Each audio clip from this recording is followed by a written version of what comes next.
betapa rusaknya satu kemaksiatan ketika kita tidak memahami petunjuk dari Allah, ketika Allah sudah memberikan sinyal. Sudah, kalau dosa itu aku tutupi, kalau aku sudah tidak biarkan orang lain itu tahu, sudah, sebelum nanti dosa itu akan membuat kamu malu di hadapan manusia dan akan menjadikan konsekuensinya berat melanjutkan kehidupan kalau dosa itu sudah diketahui oleh banyak orang.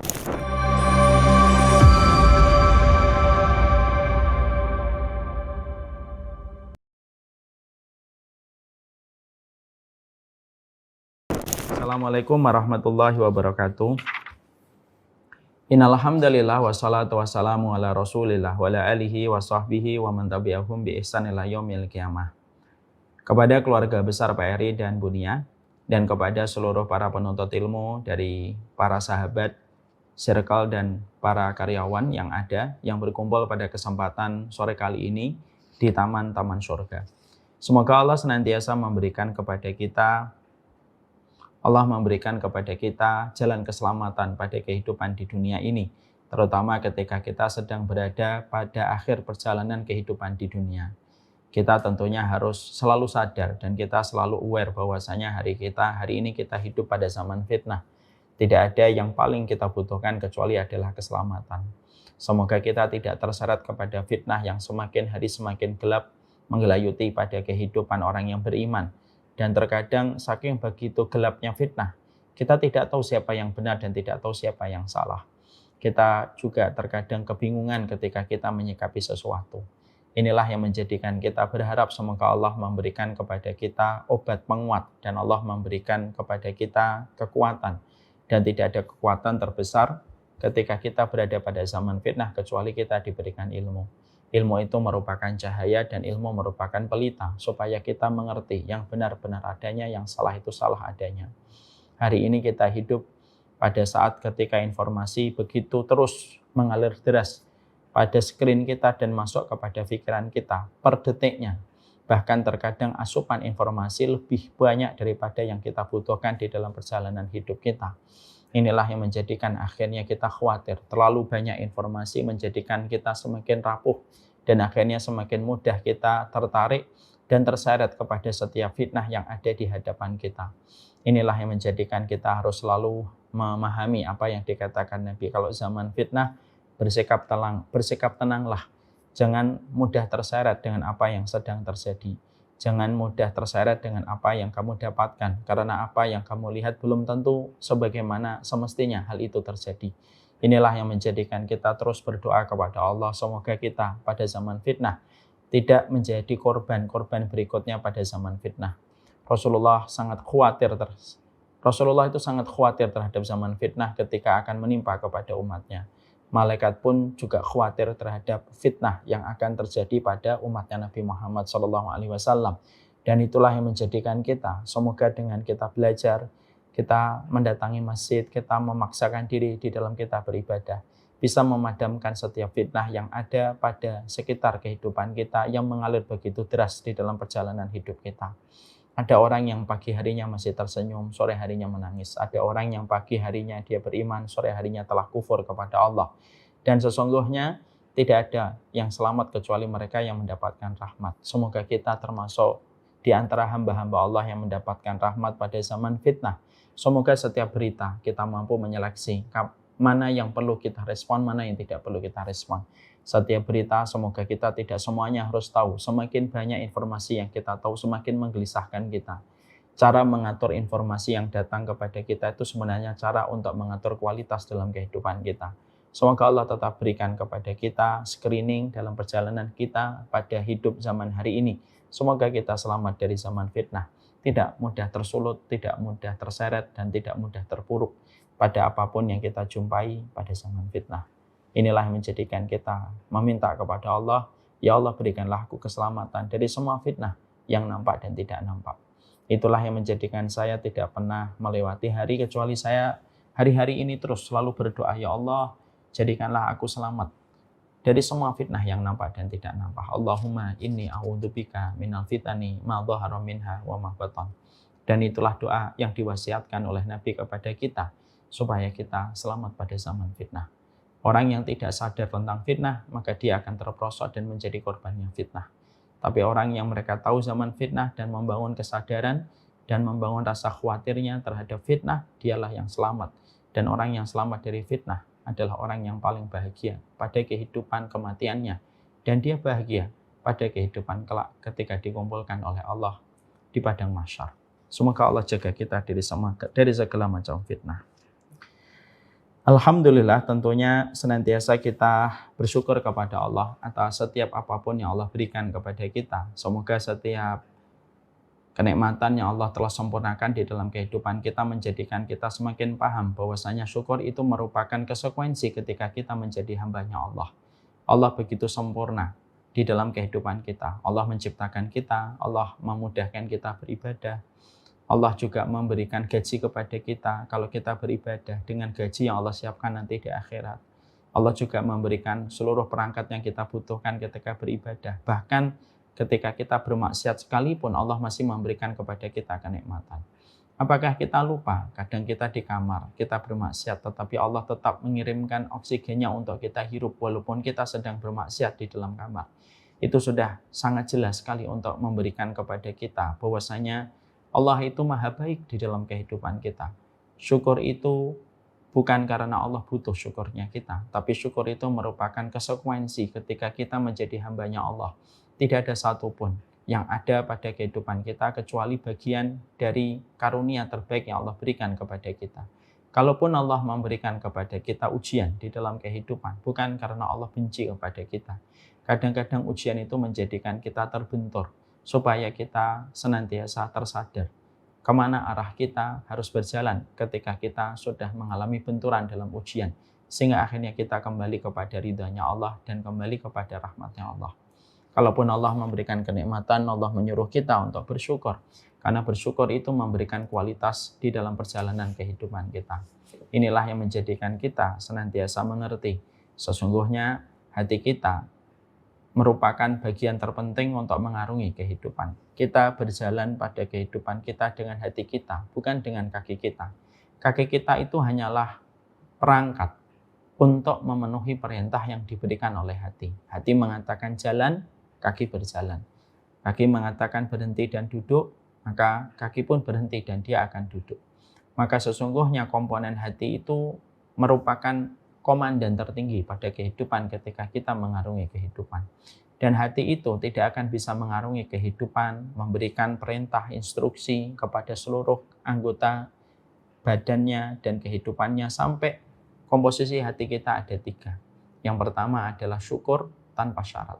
Yang kedua sabar tanpa tepi. Yang ketiga ridho tanpa batas. Itulah yang terus kita berikan di dalam kehidupan ketika Allah maha sempurna dan maha baik di dalam perjalanan kehidupan kita. Jangan sampai kita lupa Allah itu maha baik. Kita mungkin masih melakukan dosa, kita mungkin masih melakukan maksiat, kita mungkin masih melakukan tindakan yang Allah murkai. Tapi kita tidak boleh lupa Allah itu maha baik di dalam kehidupan kita. Bersyukurlah kepadanya. Bukan bahagia yang menjadikan kita bersyukur, tapi bersyukurlah. Pasti kita dibahagiakan oleh Allah di dunia dan di akhirat. Amin insyaallah.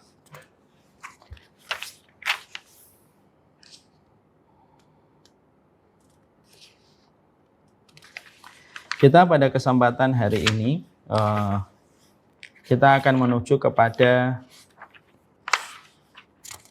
karakteristik yang ke-21.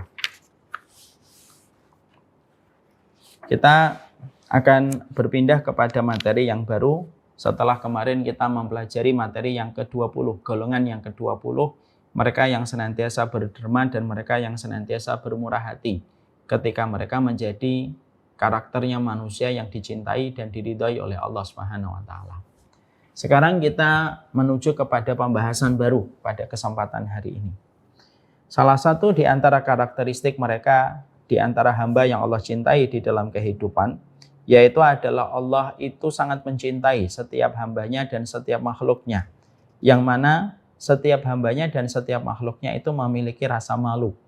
Dan Allah itu sangat mencintai setiap hambanya itu yang selalu menutupi setiap apapun yang terjadi pada hidupnya. Ini salah satu di antara karakteristik yang mungkin banyak di antara kita masih belum memperhatikan, masih belum mengetahui. bahwasanya Allah mencintai di antara hambanya yang memiliki rasa malu dan memiliki sifat menutupi. Kalau kita membicarakan tentang hambanya Allah yang mereka pandai sedekah, kalau kita mendapati hambanya Allah yang pandai sholat, yang mereka ikhlas, yang mereka selalu membantu, mengikuti jejak para nabi, yang mereka bersuci, mereka bertobat, itu kita sering mendengar. Tapi pembahasan kita pada sifat yang ke-21, mungkin banyak di antara kita yang belum memahami dan belum banyak memperhatikan salah satu sifat di antara hambanya Allah. Salah satu sifat di antara hambanya Allah itu adalah salah satu sifat hambanya Allah itu yang Allah cintai, mereka memiliki sifat malu dan mereka menutupi. Sekarang mari kita bahas dulu. Sebelum kita membahas bagaimana realisasinya dan bagaimana konkretnya kita sebagai hamba yang ingin dicintai oleh Allah ketika memiliki rasa malu dan ketika kita memiliki rasa untuk menutupi pada kehidupan kita, maka sesungguhnya kita harus memahami betul bahwasanya Allah sebelum menyuruh kita dan Allah menyintai kita ketika kita memiliki rasa malu dan menutupi, kita harus paham Rabb yang kita sembah itu Rabb yang sangat pemalu. Dan Allah itu memiliki sifat maha menutupi. Dan itu dua sifatnya Allah yang melekat pada sifat kesempurnaan Allah. Berarti malu itu bukan sifat negatif. Itu sifat yang agung ketika dibawa kepada konteks dan makna yang benar. Sesungguhnya itu merupakan sifat yang sangat agung sekali. Dan Allah juga memiliki sifat satir. Satir itu maha menutupi. Dan sebelum Allah mencintai hambanya yang memiliki sifat menutupi, maka Allah itu memiliki sifat menutupi yang sangat kuat sekali, yang melekat dan itu menjelaskan kemahasempurnaan Allah di dalam sifatnya. Mari kita baca dulu sebelum nanti kita menjelaskan maknanya. Rasulullah mengatakan di dalam hadis riwayat Abu dari Ya'la bin Umayyah, Anna Rasulullah sallallahu alaihi wasallam anna rajulan yaktasilu bil barazi bila izarin fasaidal mimbar fahamidallah wa asna alaihi summa qala innallaha hayyun sitirun yuhibbul hayya wa sitra fa idza igtasala ahadukum falyastatir. Rasulullah sallallahu alaihi wasallam melihat seorang laki-laki sedang mandi dan buang air besar tanpa kain. Ya. Jadi Rasulullah melihat orang mandi dan buang air besar tanpa kain. Lalu Rasulullah naik ke mimbar dan Rasulullah memuji Allah dan menyanjungnya. Kemudian Rasulullah bersabda, sesungguhnya Allah itu maha pemalu dan Allah itu maha menutupi, mencintai sifat malu dan Allah mencintai sifat menutupi. Maka apabila salah seorang di antara kalian itu mandi, maka hendaklah dia menutup diri. Hadis ini diriwayatkan secara sahih dari riwayat Abu Dawud. Dan ini merupakan sebuah landasan dalilnya, landasan ilmunya. Innallaha yuhibbu hayyin wasittir. Allah itu mencintai orang yang mereka itu pemalu dan Allah mencintai orang yang suka menutupi. Tapi sebelum kita meneruskan hadis ini, maka tentunya kita paham betul bahwasanya Allah itu memiliki sifat malu dan mungkin dari kita banyak yang masih bingung. Apa itu arti sifat malunya Allah? Kenapa Allah memiliki sifat malu? Bukankah Allah maha berkuasa dan bukankah raja di raja itu sebenarnya tidak memiliki rasa malu? Karena semua kekuasaan itu kan ada di tampuk tangannya dan di atas pundaknya. Kenapa harus malu? Padahal Allah maha sempurna. Allah maha berkuasa, Allah maha perkasa. Dan semua sifat-sifat yang sempurna itu miliknya Allah semata. Kenapa Allah ada sifat malu yang melekat di antara sifat-sifatnya Allah? Tentunya ini harus kita jawab dulu supaya kita paham. Sifat malunya Allah itu tidak sama sekali mengurangi keagungan sifatnya Allah. Tapi sifat malunya Allah itu sangat penting bagi kehidupan kita selaku hambanya. Kalau kita selaku hambanya Allah dan selaku makhluknya Allah, kok sampai Allah tidak memiliki sifat malu, maka yang terkena dampak buruknya itu kita. Kalau Allah yang kita sembah tidak punya sifat malu. Kan? Karena apa? Kalau Allah tidak punya sifat malu, malah porak-poranda dan berantakan perjalanan kehidupan kita. Kalau Allah yang kita sembah tidak punya sifat malu. Sehingga ketika Allah tidak punya sifat malu, bisa jadi nanti Allah zalim. Naudzubillah. Subhanallah amma yasifun. Maha suci Allah terhadap apa yang mereka katakan. Kalau Allah tidak punya sifat malu, Allah bisa menzalimi, Allah bisa tidak berbuat adil, Allah tidak bisa mengabulkan permohonan setiap hambanya. Tapi karena Allah memiliki sifat malulah Sifat malu itulah yang menjadikan akhirnya kita merasakan dampak kebaikan ketika Allah yang sempurna itu memiliki sifat malu.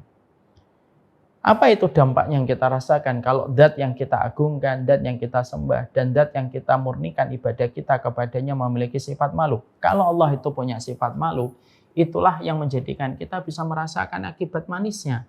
Karena sesungguhnya dengan sifat malunya Allah, maka setiap hamba ketika dia berdoa, tidaklah dia mengangkat tangan kecuali Allah malu. Ketika hamba itu sudah mengangkat tangan, lalu menariknya dalam kondisi tangannya kosong tanpa dia mendapatkan apa yang dia minta.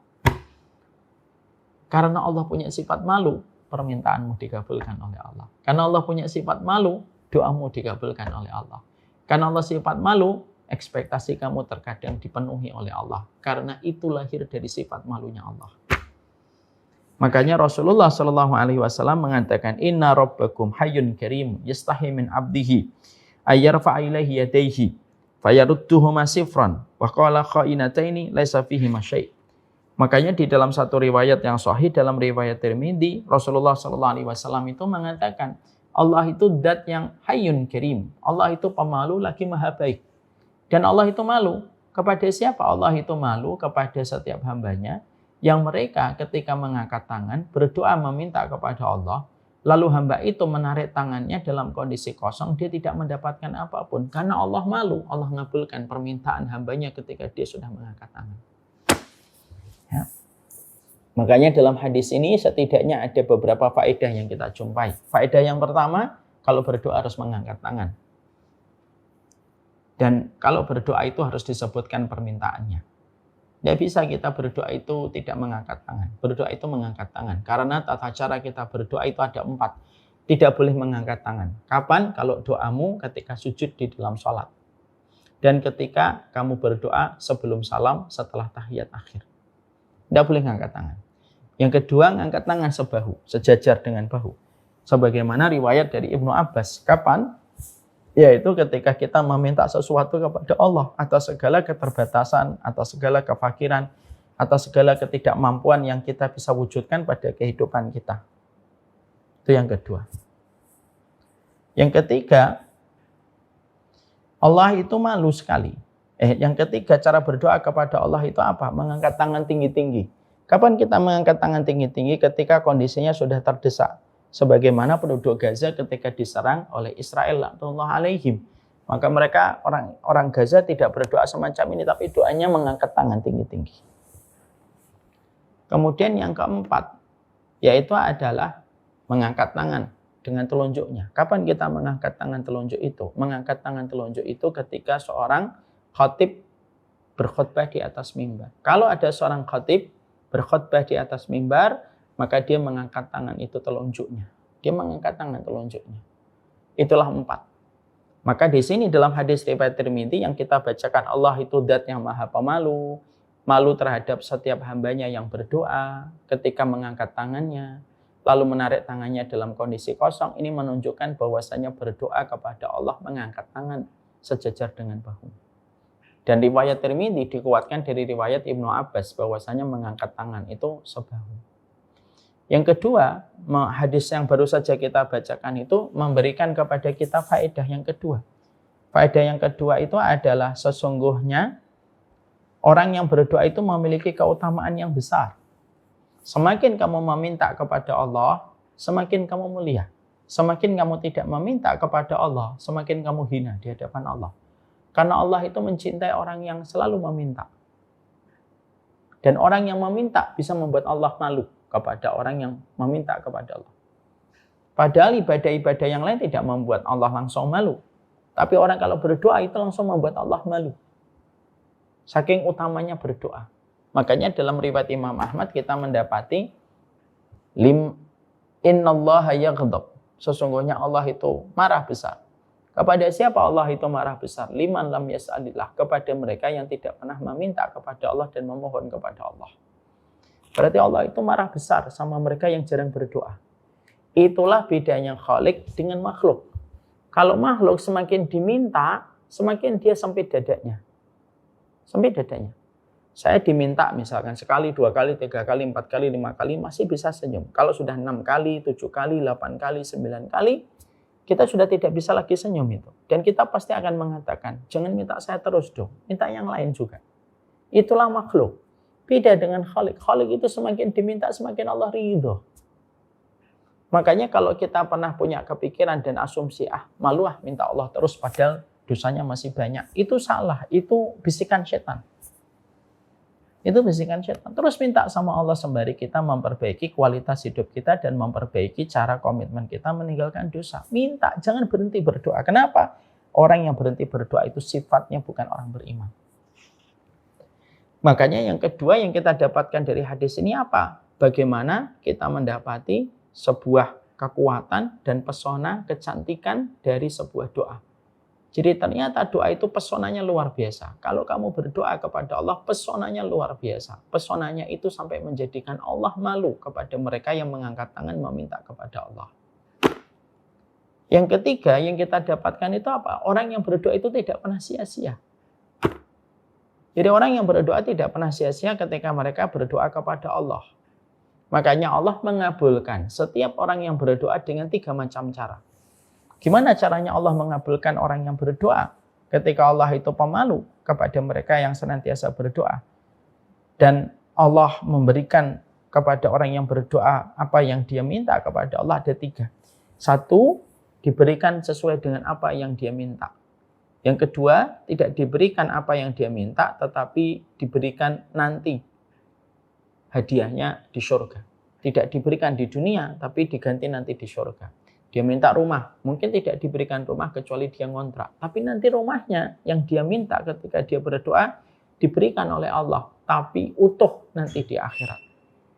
Atau yang ketiga, kadang-kadang ada seorang berdoa tidak langsung dikabulkan, tidak langsung diberikan sebagai hadiah nanti di surga. Tapi yang ketiga, dihindarkan dari musibah yang lebih besar yang harusnya menimpanya. Tetapi karena dia berdoa, maka Allah hindarkan dia dari musibah itu gara-gara dia berdoa. Dia berdoa, ya Allah, berikanlah kepadaku sebuah rumah yang bisa membuatku taat kepadamu. Rumahnya nggak dikasih, tapi dia harusnya mendapatkan musibah kecelakaan. Tapi karena dia meminta doa diberikan rumah, maka doa meminta rumah tidak diganti, tidak diberi oleh Allah. Tapi rumah yang dia minta menjadi pengganti dia selamat dari takdir musibah kecelakaan yang harusnya dia dapatkan. Makanya ketika para sahabat itu mendapati sebagaimana dan sekuat ini dalam doa, mereka sampai berkata, kalau begitu nuksir, kalau kami tahu sedemikian kuatnya kami berdoa, kami akan memperbanyak doa ya Rasulullah. Dan Rasulullah mengatakan Allah lebih banyak daripada doa yang kalian minta. Ya. Jadi yang ketiga yang kita jumpai dan kita dapatkan yang ketiga itu apa? Sesungguhnya di sini kita mendapati bahwasanya hadis riwayat Tirmidzi menerangkan kepada kita orang yang berdoa itu dikabulkan oleh Allah. Tapi cara Allah mengabulkan doamu itu ada 3. Dikabulkan langsung, disimpan untuk kebaikan akhiratmu, atau diselamatkan kamu dari sebuah musibah. Yang harusnya kamu dapatkan musibah itu, tapi karena kamu rajin berdoa, Allah selamatkan kamu dari musibah itu. Disebabkan doa yang kamu panjatkan. Dan itulah yang ada pada hadisnya Nabi Imamil Muslimin. Yat'ullaha laisa fiha ma'samin wala qati'atu rahimin illa atahullahu iyyahu min ihda salasi khisalin. Yu'ajjal li da'watihi yu'akhiruha wa yasrifu anhu su'u mislaha. Dan itu hadisnya. Yang keempat yang kita dapatkan dari hadis riwayat Tirmidzi ketika Allah mengatakan Allah itu zat yang maha pemalu, menerangkan kepada kita bahwasanya ketika Allah itu memiliki sifat pemalu, memberikan kebaikan untuk kita.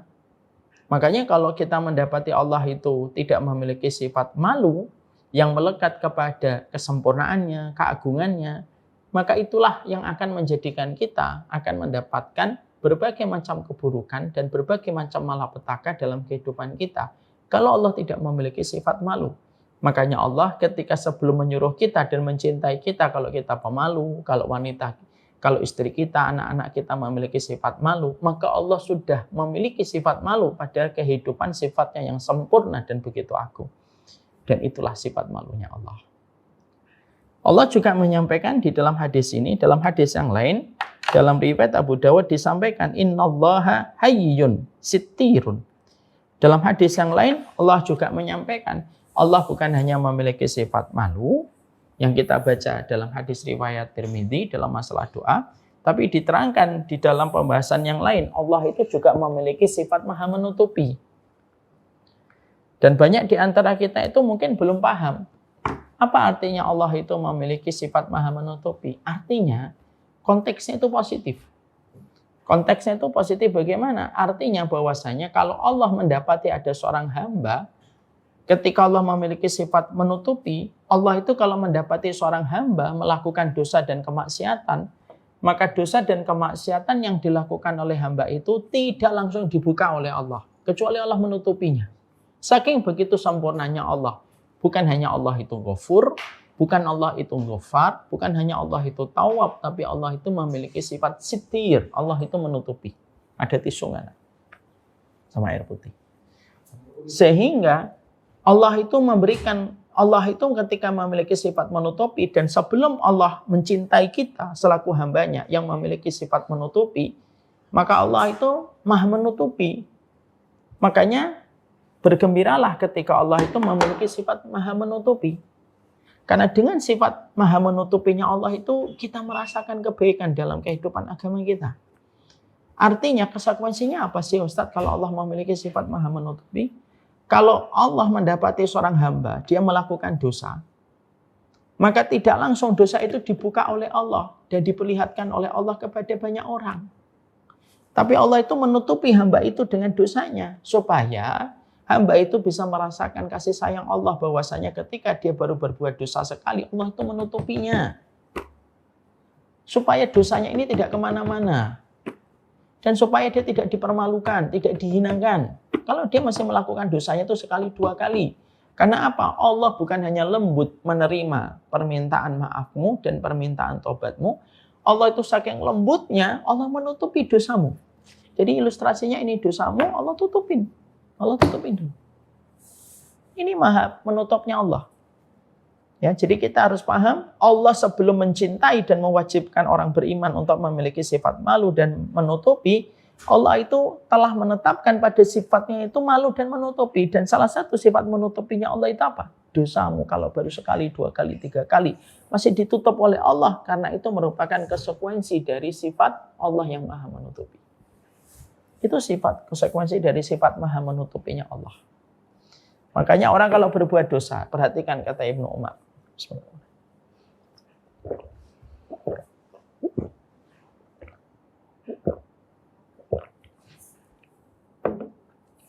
Makanya kita mendapati dan kita menjumpai.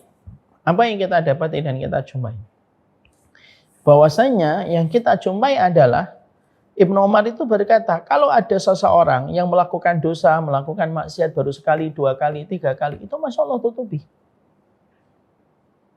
Tapi kalau dia terus melakukan dosa-dosa itu dan tidak merasakan hangatnya kasih sayang Allah yang telah menutupi dosanya, Allah itu akan ambil itu tireknya dan Allah menjadikan dosanya kelihatan oleh banyak manusia dan dia merasa hina ketika dosa itu sudah diketahui oleh manusia.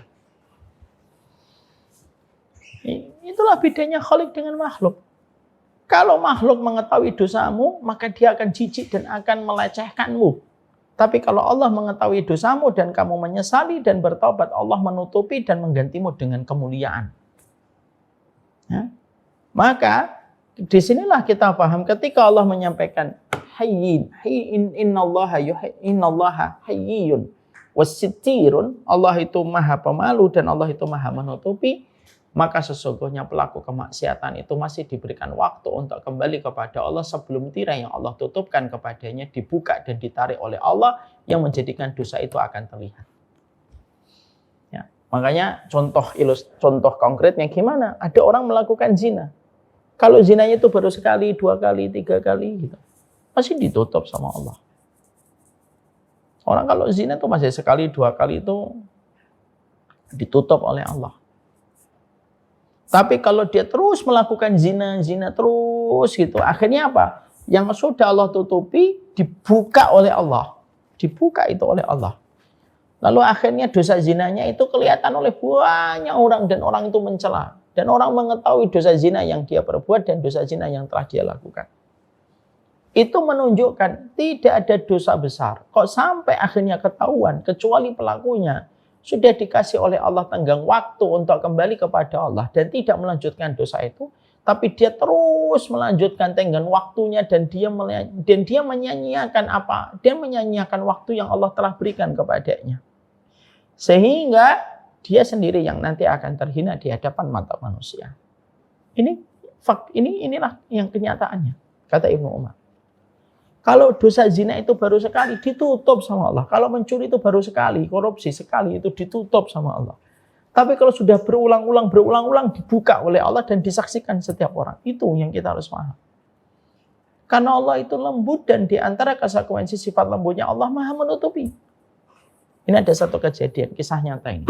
Di salah satu daerah di Jakarta.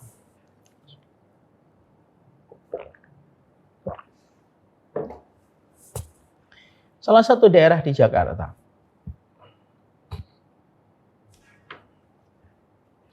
Ada satu tempat masjid. Qadarullah, uang infak itu yang ada di kota masjid itu selalu berkurang.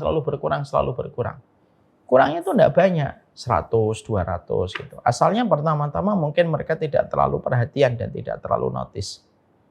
Kok ini kelihatannya kurang? Sampai akhirnya lama-lama, wah ini kelihatannya memang sudah berkurang ini. Dan pasti ada yang ngambil. Dan mereka tidak pernah menduga dan tidak pernah bisa memprediksi siapa sebenarnya yang ngambil uang infak mereka. Mereka tidak bisa memprediksi. Sampai akhirnya ada seseorang, dia baru saja beli handphone.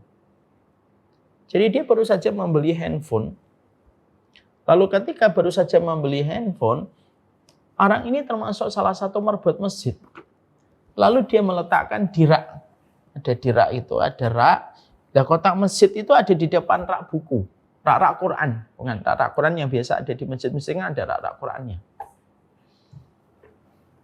Maka handphonenya ditaruh di antara rak itu dan rak Quran itu. Iseng-iseng dia juga tidak mengharap apa-apa. Saat itu CCTV masih sangat jarang sekali. Ini kejadian mungkin sekitar 8 tahun, 9 tahun, 10 tahun yang lalu. Ketika saya masih di Pamulang. Akhirnya dia iseng-iseng meletakkan handphonenya yang baru saja dia beli untuk melihat kameranya. Dan diarahkan itu ke arah kotak masjid. Ke arah kotak masjid. Dia tinggalkan itu. Terus malamnya itu, sebelum maghrib sampai isya, maka handphonenya masih jalan. Tengah malam jam 12-an beliau tertidur, beliau sadar, loh, handphone saya belum saya ambil gitu. Akhirnya dia ngambil handphonenya, iseng-iseng aja diputar balik. Lah, ketika diputar balik itu, qadarullahu yasha, ketahuan yang ngambil. Ketahuan yang ngambil dan itu terekam dan sesuatu yang tidak pernah beliau duga dan tidak pernah beliau rencanakan kalau itu akan terekam. Akhirnya orang tersebut ternyata juga merebut masjid yang lain. Dan akhirnya beliau ditangkap. Dihakimi, diinterogasi diinterogasi beliau di masjid gitu. Ketika diinterogasi di masjid, saya termasuk yang didatangkan untuk mencoba menengahi gitu. Saya tanya sama beliau, bapak-bapak ini, bapak sudah berapa sering Pak ngambilnya? Baru sekali 2 kali Ustadz. Saya langsung bilang, karena saya ingat tentang hadis ini dan saya ingat tentang hadis tentang perkataan Ibnu Umar, saya mengatakan maaf Pak, bukan saya tidak percaya.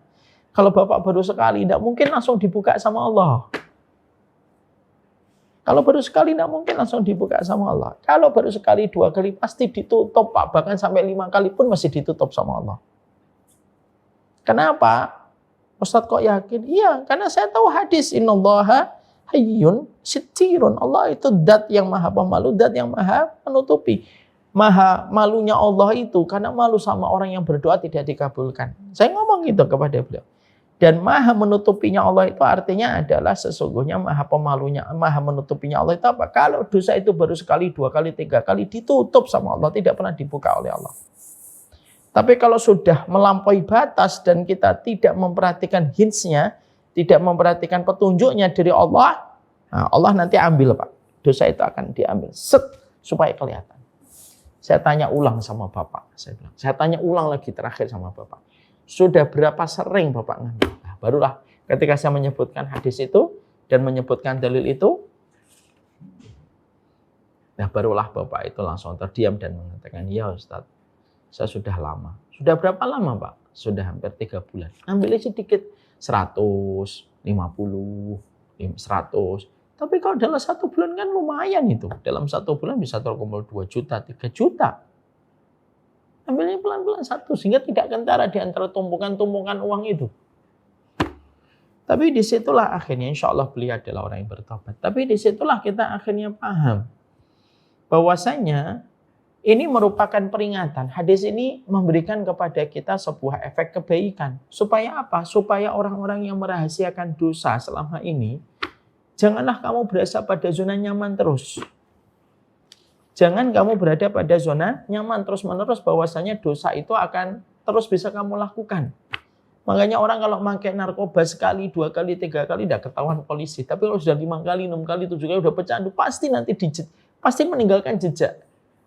Di antara intel-intel polisinya, itu dicari, itu pasti ketemu itu. Selalu dapat. Allah itu selalu memiliki sifat itu. Makanya Allah memiliki sifat maha menutupi. Disitulah kita paham. Maha malunya Allah dan maha menutupinya Allah tidak dalam konteks yang negatif. Tapi justru maha malunya Allah dan maha menutupinya Allah itu membawa kepada kita konteks yang positif dan tidak sama sekali mengurangi sifat kesempurnaan dan keagungan Allah ketika memiliki sifat menutupi. Supaya setiap manusia ketika paham Allah itu maha pemalu, kita berdoa, tidak pernah kita berprasangka buruk bahwasanya doa kita tidak dikabulkan. Dan kita kalau mengetahui Allah itu maha menutupi, rasakan kelembutan rahmatnya Allah. Sampai kamu pun bermaksiat masih ditutup sama Allah. Yang sama kan orang kalau sudah melakukan selingkuh perzinahan gitu. Kalau itu baru sekali, 2 kali, 3 kali ditutup sama Allah. Tapi kalau terus-terusan dia dan terus melampiaskan terus syahwat dan terus menerus, dibuka sama Allah. Pasti akan terbuka dan terkuat. Pasti akan terbuka dan pasti akan terkuat. Karena apa? Memahamkan kepada kita betapa rusaknya satu kemaksiatan ketika kita tidak memahami petunjuk dari Allah, ketika Allah sudah memberikan sinyal. Sudah, kalau dosa itu aku tutupi, kalau aku sudah tidak biarkan orang lain itu tahu, sudah, sebelum nanti dosa itu akan membuat kamu malu di hadapan manusia dan akan menjadikan konsekuensinya berat melanjutkan kehidupan kalau dosa itu sudah diketahui oleh banyak orang. Sekali lagi ya, kalau zina, kok tersebar zinanya, itu berarti zinanya sudah parah. Sampai Allah sebar zina itu kepada banyak orang. Dan itu menunjukkan kepada kita bahwasanya setan itu senantiasa membuat kita nyaman ketika dosa kita belum diketahui banyak orang. Tanpa kita sadar mengulang lagi, sampai Allah tarik. Dan Allah sobek tirainya. Kalau Allah sudah sobek tirainya, maka dosanya akan kelihatan banyak manusia. Ya. Memang kita itu pelaku dosa. Memang betul, siapa sih di antara kita yang bukan melakukan dosa? Kita ini pelaku kemaksiatan. Di kamar-kamar yang gelap kita ini pelaku kemaksiatan. Tapi setidaknya dengan kita memahami hadis innallaha hayyun karim, hayyun sitirun, akhirnya kita paham, akhirnya kita mengerti betul bahwasanya dengan memahami Allah itu bahwasanya Allah itu maha pemalu dan maha menutupi. Menjadikan kita paham betapa lembutnya Allah di dalam memperlakukan setiap hambanya. Malu ini juga bukan hanya sifatnya Allah. Di dalam riwayat yang lain juga disebutkan bahwasanya malu itu merupakan sifatnya para malaikat. Dan sifatnya para nabi. Makanya kenapa malaikat itu mereka ketika mendapati pasangan suami istri ketika berhubungan sampai melepaskan semua pakaiannya tanpa ada sehelai benang pun, maka malaikat itu malu. Mereka meninggalkan pasangan yang sampai tidak ada sehelai benang pun di antara mereka ketika bercampur.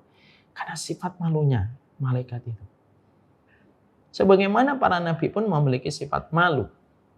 Ya, karena malu itu akan memberikan kepada kita banyak kemuliaan dengan sifat malu. Dan sifat malu bisa menjadikan kita menahan dari berbagai macam perkara yang melampaui batas.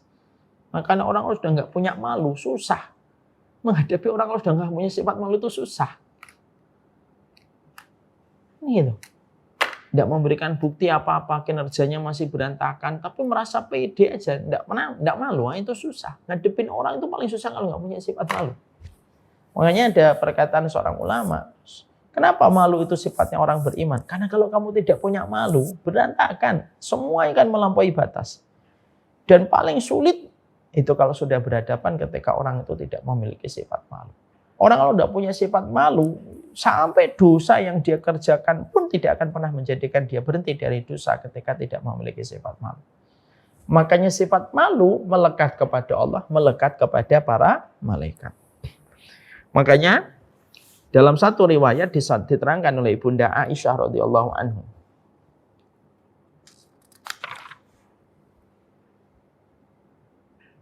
Ya. Diterangkan di dalam satu riwayat dari Aisyah, Rasulullah berbaring di rumah saya, sedangkan kedua paha beliau atau kedua betis beliau tersingkap. Abu Bakar meminta izin untuk masuk kepada beliau dan beliau pun mengizinkan. Sedangkan beliau dalam kondisi pahanya tersingkap dan betisnya tersingkap. Lalu berbincang-bincang dengan Abu Bakar. Datanglah Umar bin Khattab meminta izin untuk masuk kepada beliau dan beliau pun mengizinkan. Dan beliau pun masih pahanya tersingkap dan betisnya tersingkap. Kemudian datangnya Utsman meminta izin untuk menemui beliau. Jadi yang pertama Abu Bakar, Rasulullah pahanya tetap tersingkap atau betisnya itu tetap tersingkap. Abu Bakar datang dan beliau tidak menutupi paha beliau. Ketika Umar bin Khattab datang, maka pada saat itu Rasulullah mengizinkan dan ketika saat itu Rasulullah tidak menutupi betisnya beliau. Lalu yang datang adalah Utsman bin Affan meminta izin kepada Rasulullah. Maka ketika Rasulullah mendengar Utsman bin Affan yang minta izin untuk menemui Rasulullah, maka ketika Nabi itu memperbaiki pakaiannya. Lalu beliau berbincang-bincang kepada Utsman. Ketika Utsman keluar, maka Aisyah itu berkata, dakhala Abu Bakar, falam tahtash lahu, walam tubalihi. Summa dakhala Umar, falam tahtash lahu, walam tubalihi. Summa dakhala Utsman, fajalasta wasawaita siyabak. Lalu Aisyah ketika melihat kejadian itu, Aisyah itu penasaran. Lalu beliau mengatakan kepada Rasulullah, ya Rasulullah, ketika Abu Bakar itu masuk, engkau tidak bersuka cita menyambutnya dan tidak engkau terlalu menghiraukannya. Artinya engkau tidak langsung merapikan bajumu. Ketika Umar datang, maka engkau tidak langsung berdiri menyambutnya dan juga kamu tidak menutupi kedua betismu. Tapi ketika Utsman itu datang, kenapa engkau duduk? Engkau duduk, tidak bersandar gitu, tapi langsung duduk rapi dan kamu merapikan pakaianmu yang menyingkap betismu itu. Maka Nabi Shallallahu Alaihi Wasallam berkata, apakah kamu tidak malu? Di mana para malaikat pun malu kepada sahabat Utsman. Masya Allah. Sampai akhirnya kita mendapati sampai malaikat pun memiliki sifat malu kepada Utsman. Saking begitu sempurnanya keimanan yang dimiliki oleh sahabat Utsman. Makanya maaf, kalau kita bicara sedikit ya tentang Utsman.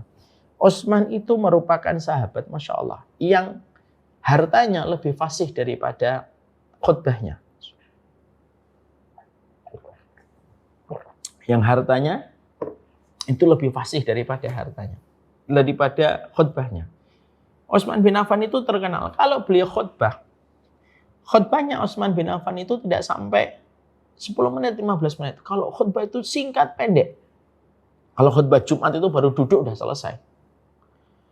Tapi, kenapa? Karena Utsman itu saking pemalunya, kalau ngomong itu tidak bisa panjang. Itu sahabat Utsman. Beda dengan Amr bin As. Amr bin As itu diplomatik. Beda dengan Abu Bakar. Abu Bakar itu khutbahnya menggetarkan, sebagaimana Umar. Kalau sahabat Utsman itu tidak bisa khutbah. Bisa khutbah, pemalu dia. Saking malunya sampai malaikat pun malu sama sahabat Utsman. Jadi malu itu. Makanya kalau khutbah itu sebentar. Ya, kalau beliau masih hidup hari ini, Masya Allah. Kalau beliau masih hidup hari ini, Masya Allah itu. Pasti orang itu rame nyari jadwal khutbahnya sahabat Utsman di mana. Supaya cepat selesai khutbahnya. Nah, sahabat Utsman ini memiliki sifat malu. Ketika beliau memiliki sifat malu itulah, maka hartanya lebih fasih daripada khutbahnya. Kenapa? Hartanya itu mengairi semua perjalanan-perjalanan dakwah. Semua proyek-proyek dakwah itu mendapatkan manfaat dari hartanya Utsman bin Affan. Dari hartanya Utsman bin Affan. Dan itulah yang menjadikan sahabat Utsman bin Affan itu disebut di dalam perkataannya, hartanya lebih fasih daripada hartanya. Lah sifat malunya sahabat Utsman itu sampai membuat para malaikat itu malu. Sehingga sifat malu ini bisa akhirnya menjadikan kita mendapatkan sebuah kesimpulan. Sifat malu itu sifat baik.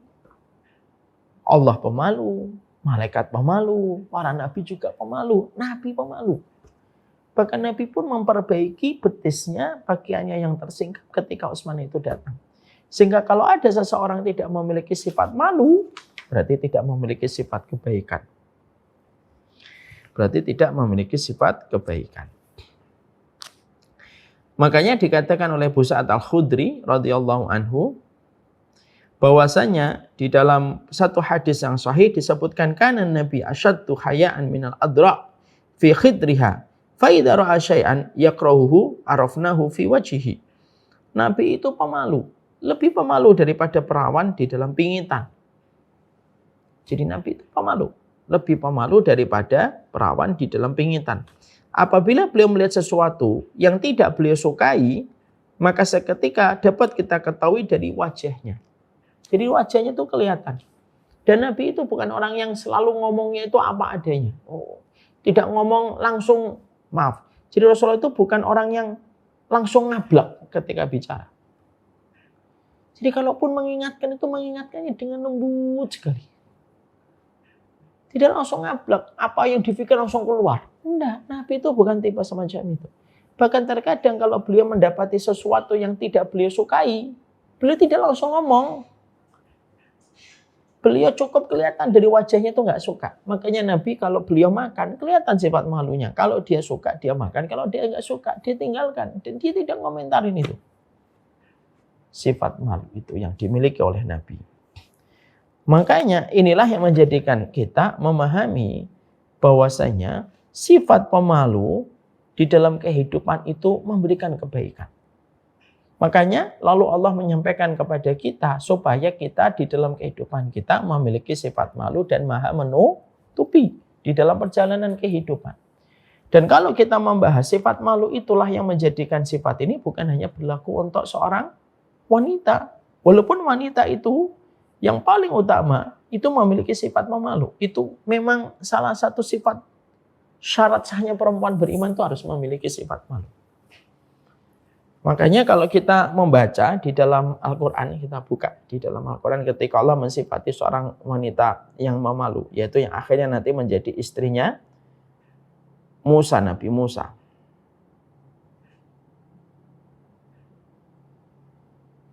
Ya. Di dalam surat Al-Qasas 25.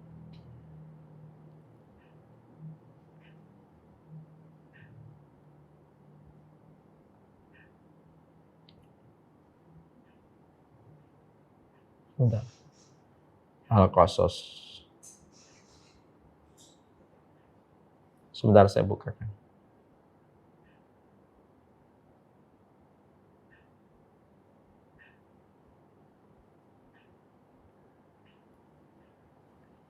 Allah sampai menyampaikan kepada kita salah satu sifat seorang wanita, itu salah satu sifat syarat sahnya wanita itu apa? Mereka memiliki sifat memalu. Maka Allah sampaikan bagaimana Allah ketika memuji salah satu di antara dua wanita yang ditolong oleh Nabi Musa ketika Nabi Musa meninggalkan Mesir. Dan salah satu dari dua wanita ini yang pemalu yang akhirnya Allah jodohkan kepada Nabi Musa. Dikatakan faja'atuhu ihdahuma tamshi ala istihya'in qalat inna abi yad'uka liyajziyaka ajra ma saqaita lana falamma ja'ahu wa qassa 'alaihi al-qasas qala la takhaf najauta minal qaumidz zalimin. Dikatakan dua gadis yang dibantu oleh Nabi Musa ketika mereka sedang berebut dan mereka selalu dikalahkan oleh pihak laki-laki yang mengambil air lalu dibantu oleh Nabi Musa. Lalu akhirnya mereka ketika menceritakan peristiwa itu kepada bapaknya, bapaknya memberikan amanah. Panggil itu laki-laki yang membantu kalian. Panggil itu laki-laki yang membantu kalian untuk datang ke sini. Lalu Allah menceritakan detail, deskripsi peristiwanya. Maka salah satu dua wanita itu datang dalam kondisi malu, berjalan kemalu-malu. Berjalan kemalu-maluan kepada Nabi Musa. Sesungguhnya bapakku memanggil kamu supaya dia bisa memberikan balasan atas kebaikanmu ketika memberikan ternak kepada kami. Nah, yang unik adalah Allah itu mensifati di dalam surat Al-Qasas 25 ini, Allah mensifati wanita yang nanti menjadi istrinya Firaun itu apa? Al-istihyain. Yaitu wanita yang pemalu. Jadi memang sifat malu itu memang berlaku untuk laki-laki dan perempuan. Tapi untuk perempuan lebih ditekankan lagi. Kenapa? Karena sifat pemalunya perempuan itu harga yang paling mahal. Dan harga ketakwaan seorang wanita itu sebanding dan berbanding lurus dengan nilai rasa malunya yang besar. Makanya tidak salah. Salah satu sifat seorang wanita tidak akan berzina itu kalau dia memiliki sifat malu. Sifat malu. Karena seorang wanita itu kalau pemalu, maka dia tidak akan betah dan tidak akan menikmati kedekatan dia dengan seorang laki-laki asing. Dia tidak akan menikmati kedekatan dia dengan laki-laki asing. Makanya kalau cari seorang istri, salah satunya bukan hanya dilihat dari jilbabnya, bukan hanya dilihat dari sholatnya, tapi dilihat gimana sifat malunya. Karena sifat malu itu yang harganya mahal. Dan sifat inilah yang menjadi salah satu dasar Allah memberikan wanita yang malu ini menjadi istri Nabi Musa alaihissalam. Ya. Dan kalau seorang perempuan itu kalau sudah betul-betul dia menjaga dirinya dari, kalau seorang wanita itu sudah memiliki sifat malu, maka perempuan ini akan sulit dijinakkan dan sulit ditaklukkan untuk melakukan zina. Kalau dia betul-betul malunya karena Allah. Ya, itulah sifat malu. Makanya kembali kepada keumuman sifat malu. Akhirnya kita mendapati kalau Allah memiliki sifat malu, malaikat memiliki sifat malu, Nabi memiliki sifat malu, orang beriman pun harus memiliki sifat malu. Sifat malu ini penting. Makanya Rasulullah mengatakan, "Idza lam tastahi fasna ma syi'ta." Kalau kamu sudah enggak malu ya berbuat sesuai apa yang kamu inginkan. Jadi kalau orang itu sudah enggak memiliki sifat malu itu, sudahlah semau-mau kamu. Kan kita sering dapetin, kadang-kadang kita sebel sama orang yang enggak punya sifat malu. Sudah melakukan banyak kesalahan, kekurangan, tapi ya tetap masih pede aja. Karena enggak punya sifat malu kalau sudah dalam kondisi semacam itu. Sehingga akhirnya tidak salah kalau kita akhirnya menjumpai bahwasanya iman dan rasa malu itu bergandengan dan tidak terpisahkan. Iman dan sifat malu itu bergandengan dan tidak terpisahkan. Selama orang memiliki iman dan masih memiliki sifat malunya akan mengontrol dia dari banyak hal. Nggak salah dong kalau kita akhirnya menjumpai bagaimana pejabat di Jepang memiliki sifat malu yang kuat. Yang mereka siap mundur kalau mereka merasa tidak amanah dan tidak kompeten ketika mereka mendapati sebuah jabatan. Lalu mereka merasa itu tidak bisa memberikan kontribusi nyata, mereka malu, mereka mundur. Sering kita jumpai di beberapa negara. Ada mental-mental pejabat negara itu luar biasa. Di negeri-negeri yang justru kadang-kadang mereka belum beriman sama Allah. Tapi justru memiliki sifat malunya itu besar sekali. Sifat malunya itu besar sekali. Dan akhirnya menjadikan mereka ketika memiliki sifat malu itu, sampai akhirnya bisa mengontrol mereka dari berbagai macam perkara yang tidak sepatutnya mereka lakukan. Dan menjadikan mereka bisa untuk memiliki sifat malu. Dan bisa untuk mundur ketika mereka memiliki sifat malu. Harusnya sifat malu ini bukan dimiliki sama orang yang tidak beriman. Harusnya sifat malu itu dimiliki orang yang beriman. Makanya dalam idiom bahasa Indonesia itu apa? Ada kata yang namanya muka tembok. Udah muka tembok itu susah. Sehingga kalau sudah dalam kondisi muka tembok, ya, kalau sudah orang itu memiliki muka setebal tembok, ya sudah. Akhirnya apa? Semua tindakannya itu kontraproduktif. Kalaupun dia berbuat salah, dia tidak pernah malu berbuat salah. Sekarang lihat perempuan ketika sudah tidak punya malu, operasi plastik tidak malu. Orang berzina pun tidak malu. Orang berzina pun tidak malu. Perempuan berzina tidak malu. Giliran ketika hamil dia nangis. Gimana sih? Dia melihatkan gaya hidupnya yang zina kemana-mana. Tapi ketika sudah dalam kondisi dia hamil gitu.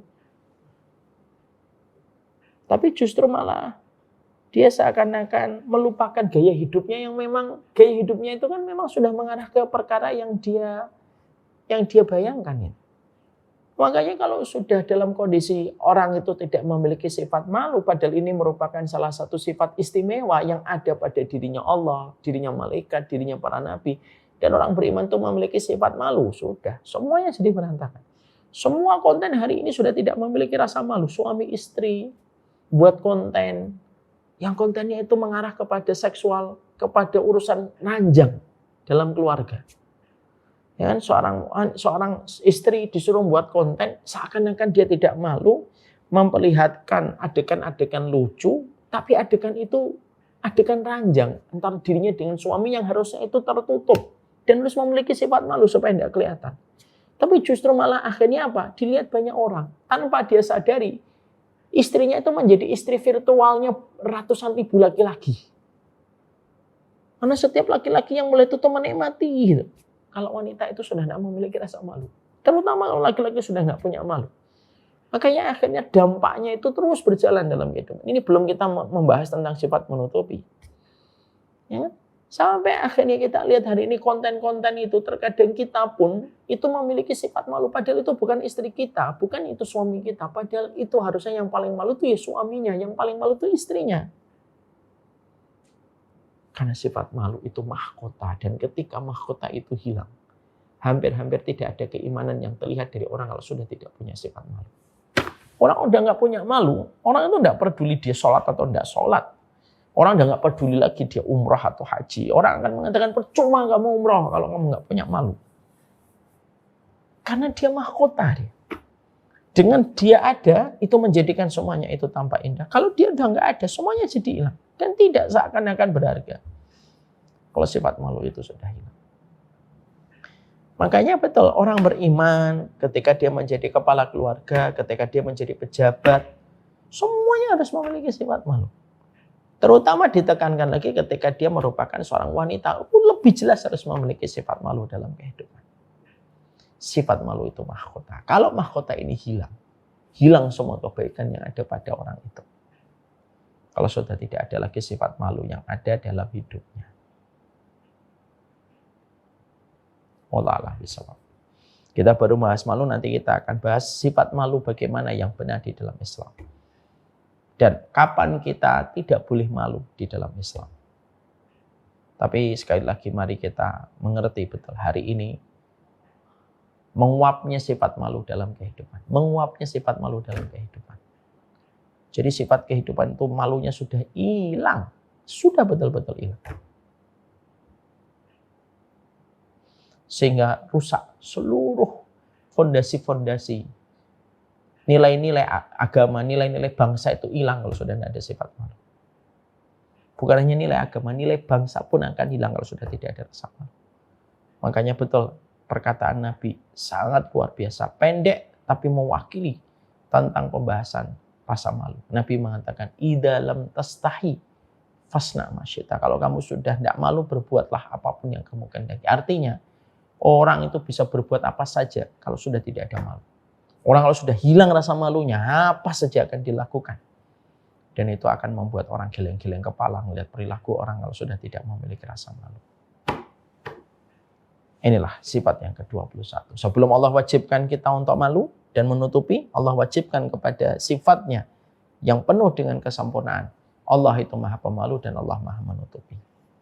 Sifat malunya Allah memiliki efek kebaikan untuk kita, menjadikan doa kita diterima.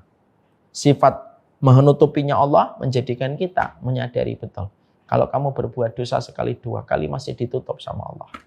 Tapi kalau tidak berhenti dari dosa itu, sifat maha menutupinya Allah akan cabut, satarnya, tirainya akan Allah robek, dan akan kelihatan dosa itu di hadapan manusia. Kalau dosa itu sudah dilihat oleh semua manusia, kamu akan hina di dunia, di dalam sisa kehidupanmu.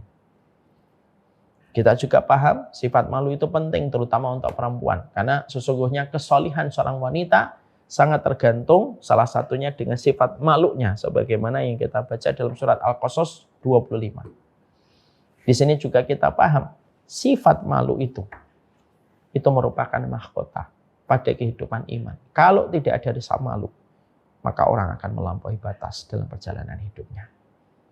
Ini part yang pertama, insya Allah kita akan teruskan pada bab berikutnya. Semoga kita memiliki sifat malu. Dengan sifat malu kita tidak akan semena-mena. Dengan sifat malu kita akan memenuhi setiap amanah dan setiap kewajiban. Orang kalau malu, dia akan betul-betul bersungguh-sungguh menyelesaikan setiap amanah yang dibebankan kepadanya. Janganlah orang kafir, janganlah orang yang non-muslim lebih memiliki sifat malu dibandingkan orang yang telah mendapatkan wasiat dari Nabi. Malu. Kalau kamu tidak malu, berbuatlah apa saja yang kamu inginkan kalau sudah tidak punya memiliki malu. Mari budayakan kembali malu. Malu bukan hanya sunnah, malu itu merupakan nilai kehidupan bangsa ini dengan sifat malunya. Wallahu a'lam bishawab. Saya akan teruskan insya Allah ini bab yang pertama. Kita akan lanjutkan bab yang kedua dalam pertemuan kita berikutnya. Wassalamualaikum warahmatullahi wabarakatuh. Walhamdulillahirabbil alamin.